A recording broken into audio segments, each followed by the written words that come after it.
Boa tarde, companheiros.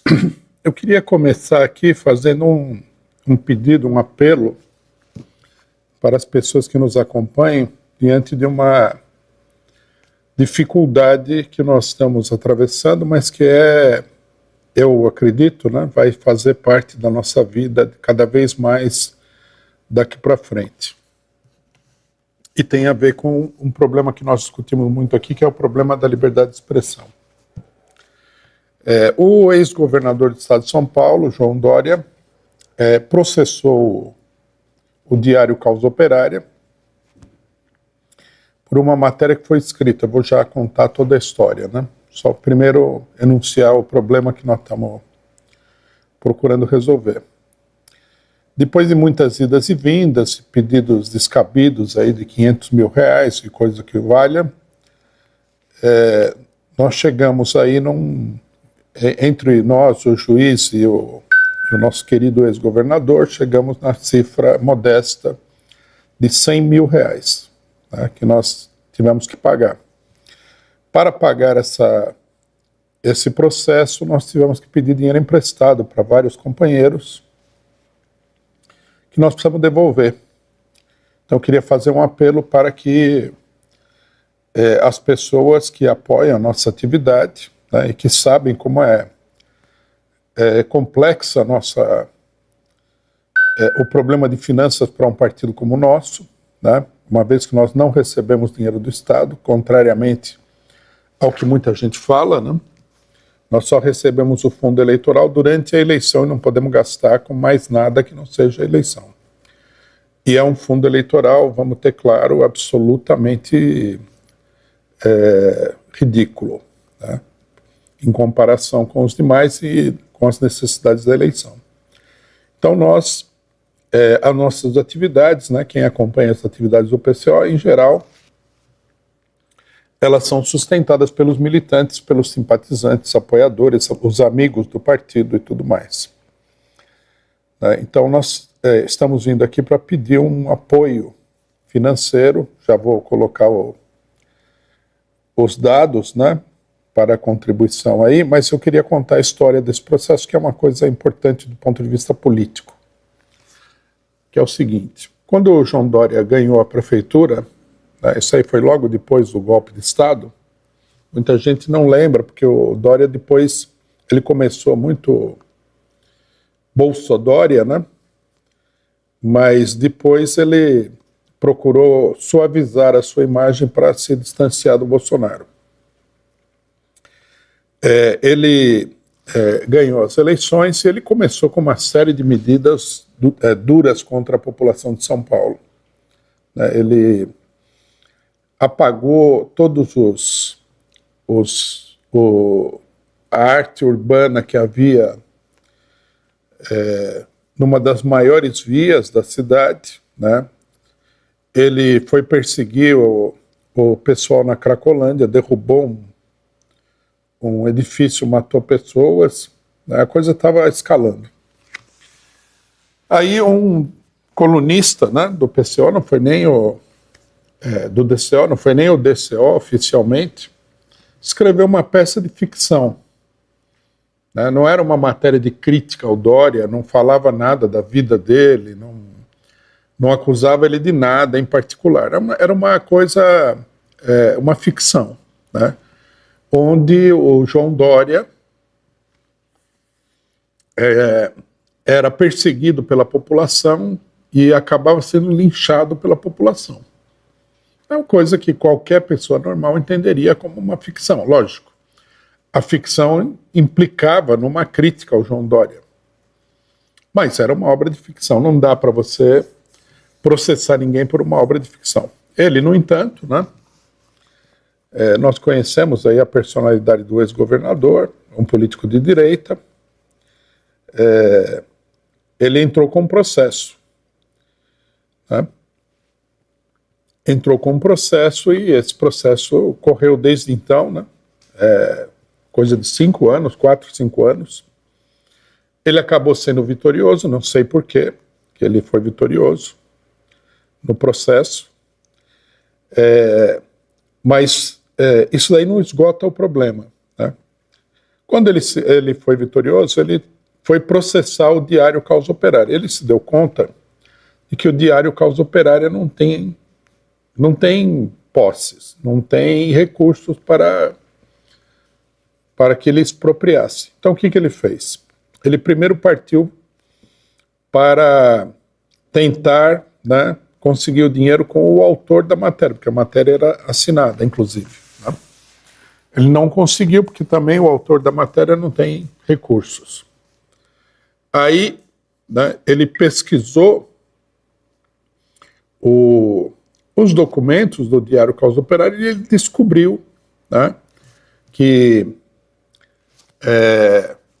o registro, né, do site da internet do DCO, na FAPESP, está em nome de uma determinada pessoa, que foi a pessoa que fez, na época, né, aquele registro. Acontece que essa pessoa que ele descobriu lá, e que ele entrou com um processo contra essa pessoa, processo de execução, é um operário, né, um operário gráfico, que por herança de família, né, do pai, ele tem uma modesta residência na Zona Leste de São Paulo. E o Dória, né, aí nós temos a personalidade desses políticos de direita, ele não hesitou em entrar com um pedido de penhora da modesta, humilde residência desse companheiro operário, cobrando aí uma soma incalculável, né? Esse companheiro foi até o tribunal e falou: olha, eu não tenho a menor condição de pagar nada disso. Se eu for pagar o que o Dória está me pedindo aqui, eu vou ter que dar o salário do resto da minha vida para pagar ele. Né? Não tem condições. Não era 100 mil reais, era muito mais. Era coisa assim de 500 mil reais. Aí a juíza, o juiz, não sei, vendo o absurdo da coisa, reduziu aí a coisa. Nós entramos com pedido de negociação para evitar que a residência desse companheiro fosse penhorada, e chegamos numa soma de 100 mil reais, incluindo tudo, custas advocatícias, o pagamento do advogado do Dória, porque a gente tem que pagar o advogado dele, etc. e tal. Então, para evitar a penhora da residência do companheiro, que seria efetivamente uma barbaridade, nós pegamos dinheiro emprestado e pagamos aí o acordo com o Dória.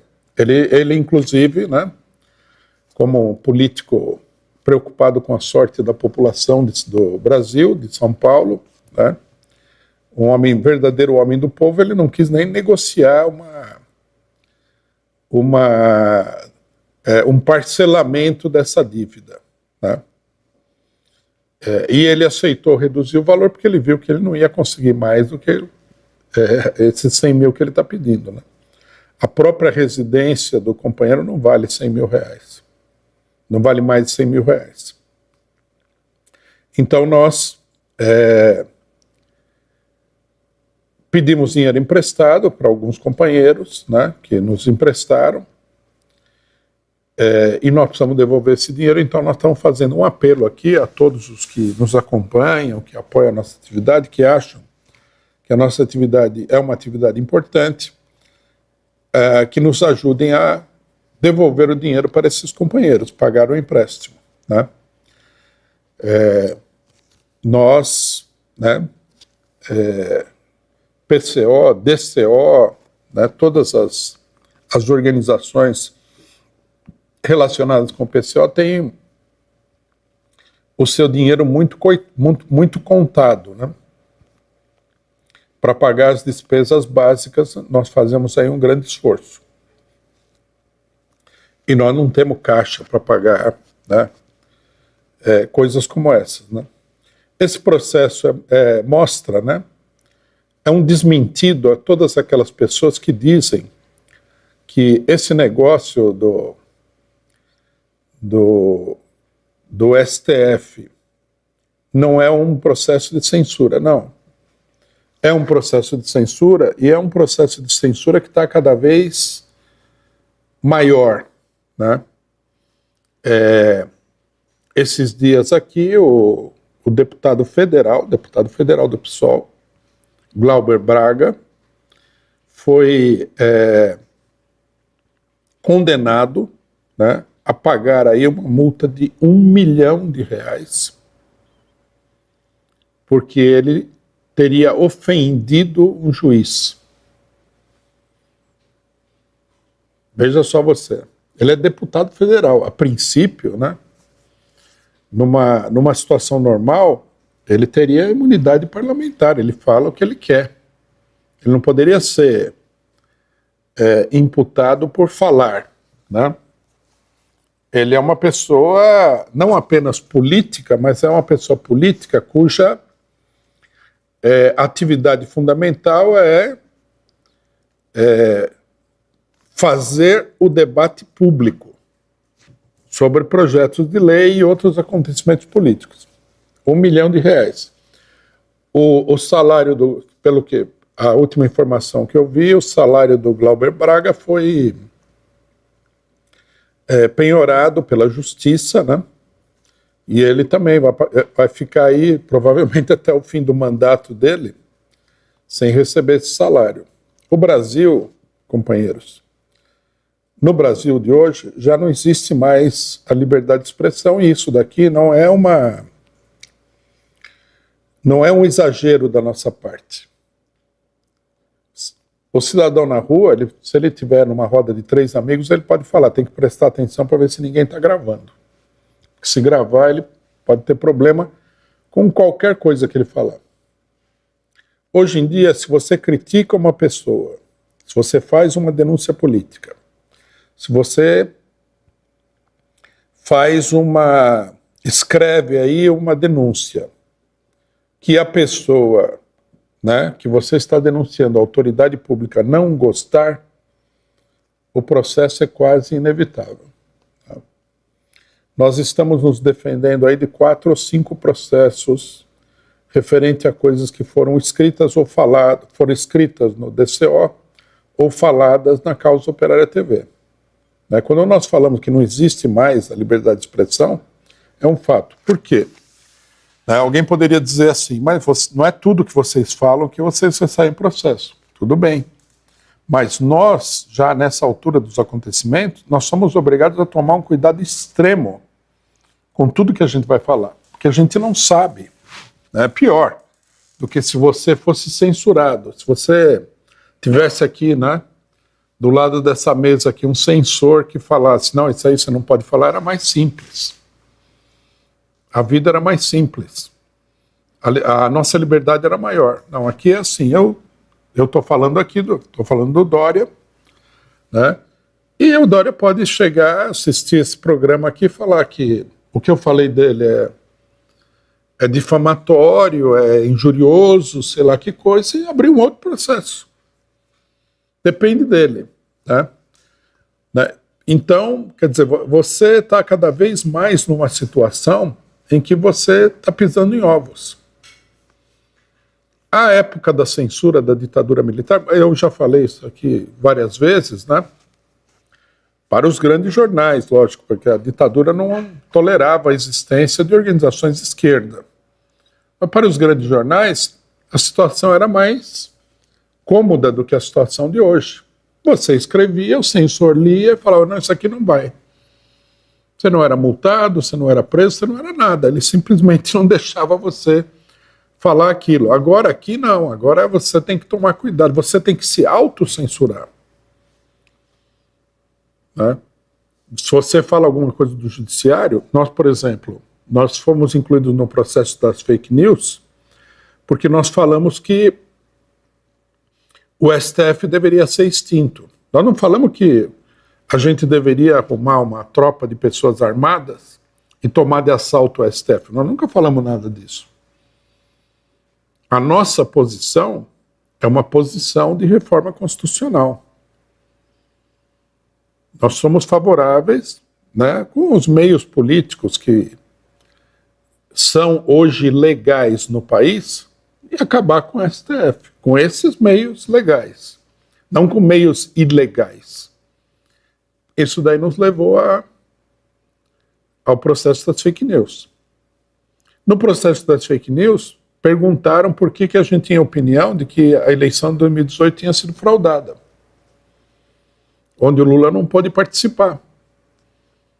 Quer dizer, a política está proibida, né? Nós não podemos falar, o Glauber Braga não pode falar, o 247 já foi censurado várias vezes. Até o DCM, que é uma...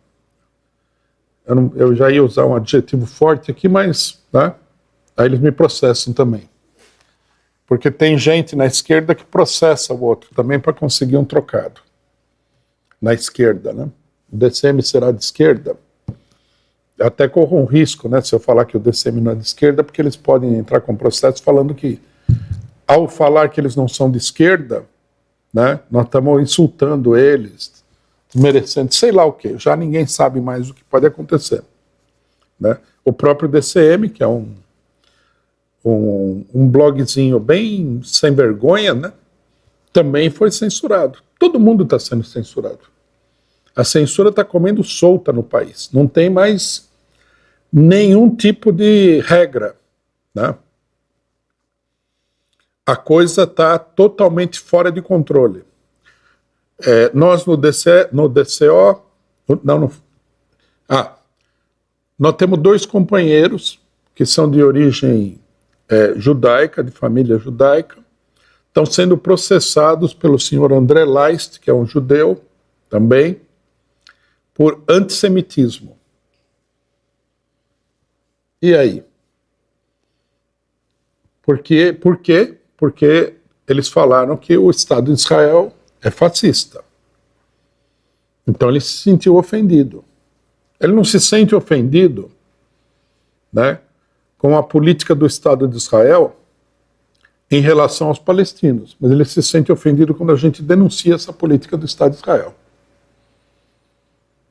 Um delegado de polícia do Mato Grosso do Sul, que quando a gente foi protestar contra a prisão ilegal de 10 companheiros Guarani Kaiowá do Mato Grosso do Sul, mandou a tropa de choque lá baixar a ripa nos índios e nos nossos militantes. Nós escrevemos uma matéria, não sei se foi na Ciel TV, falaram que ele era um carniceiro. Ele ficou ofendido. Ele pode baixar a ripa em todo mundo. O pessoal pode ser preso ilegalmente. Agora, falar que o cidadão é um carniceiro, não pode falar mais. Quer dizer, você tem que tomar muito cuidado com o que você fala hoje em dia no Brasil. Queria aqui aproveitar para dar os parabéns a todas aquelas pessoas que pensam que são de esquerda, ou que são mesmo de esquerda, que apoiaram a sanha da censura. Não pode falar contra o negro. Injúria racial. O que é uma injúria racial? Exatamente.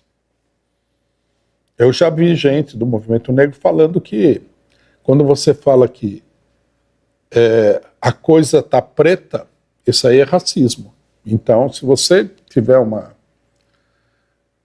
formular uma frase como essa, você pode ser enquadrado aí na injúria racial. Qual é a pena para injúria racial? 5 anos de prisão, pena máxima. Você pode pegar de 1 a 5 anos de prisão.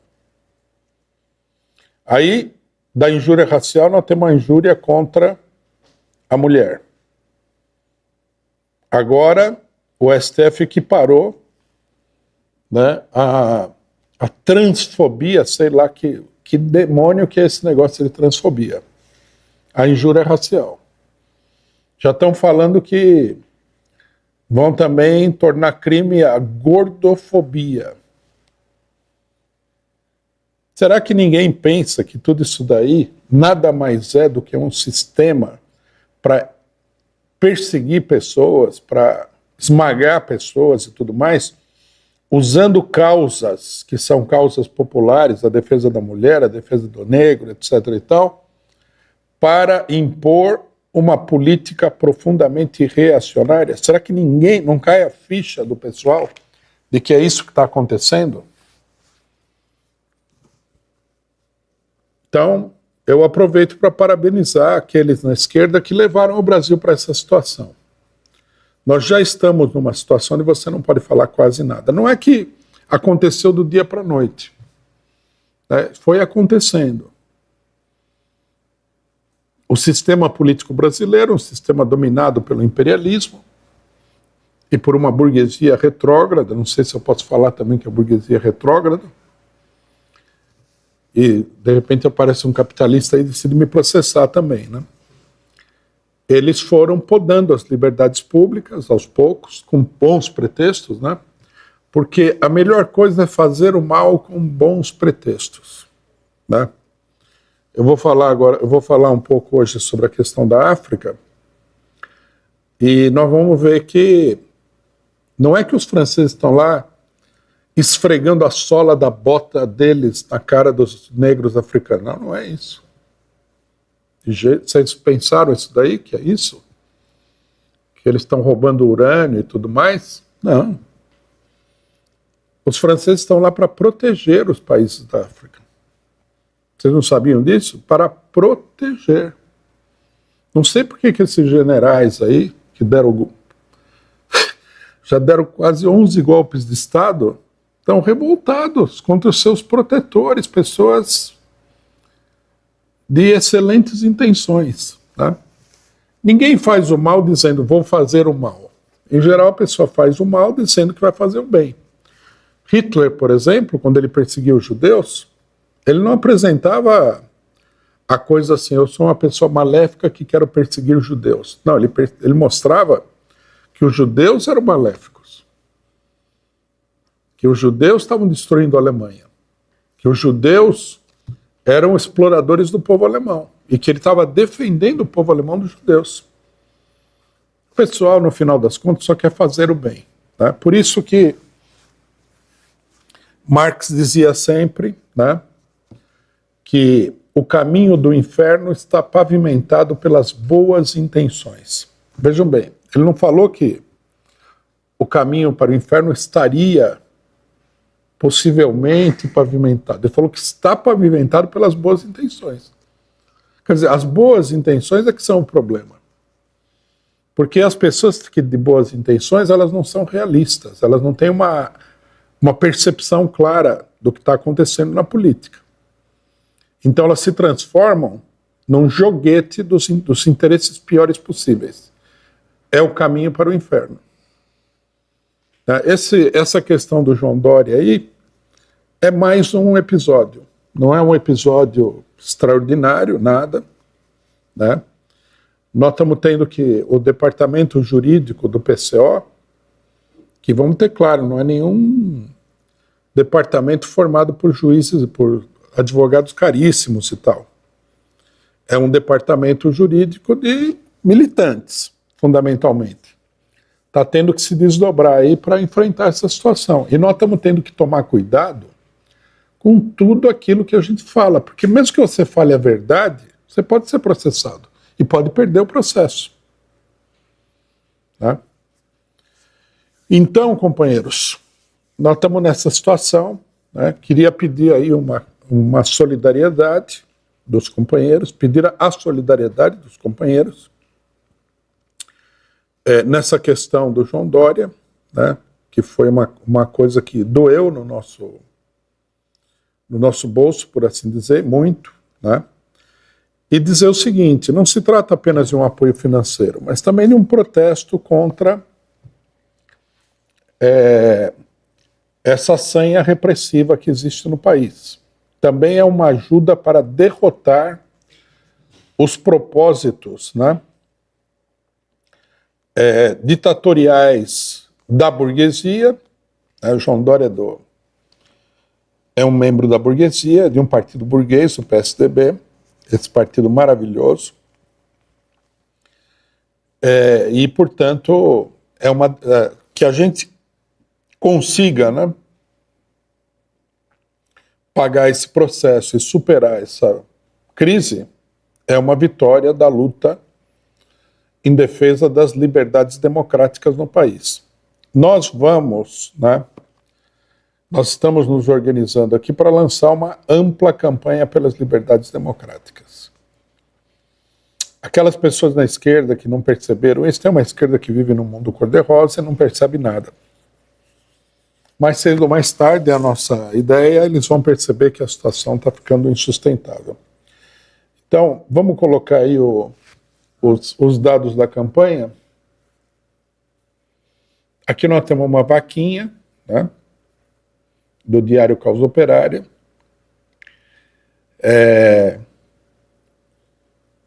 E também nós estabelecemos, as pessoas podem contribuir aí, né, Diário Causa Operária, no site Vaquinha, é só procurar lá Diário Causa Operária, vão encontrar o site para contribuição. E nós temos também um endereço de Pix, né, que permite contribuir diretamente na conta do Diário Causa Operária. Vamos colocar o endereço do Pix, companheiros.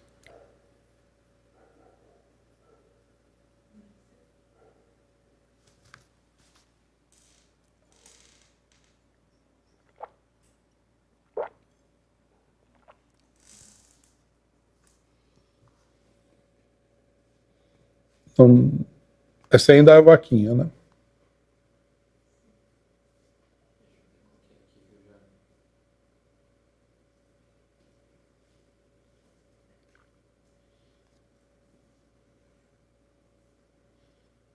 Não temos aí o endereço do Pix?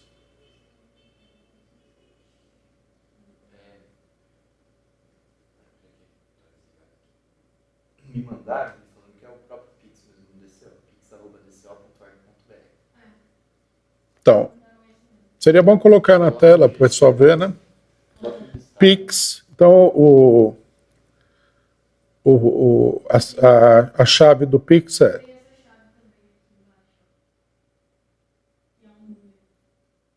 Não, o Pix, eu vou explicar. O Pix da vaquinha é uma coisa, o Pix do DCO é outra coisa. Precisa colocar na tela aí o Pix do DCO. Coloca o Pix do DCO no GC. Que é pix@dco.org.br.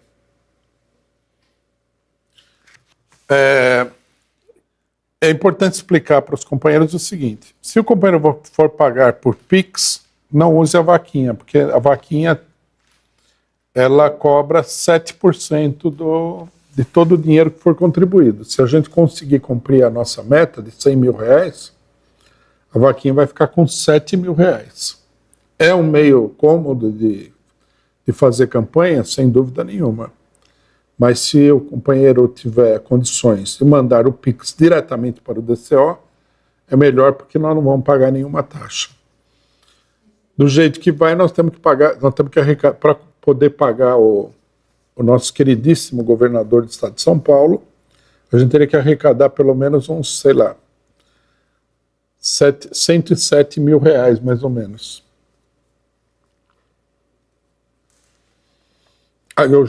Eu agradeço desde já a colaboração de todos os companheiros, né, com a solidariedade diante dessa crise, que é uma de muitas que nós vamos enfrentar no Brasil no próximo período.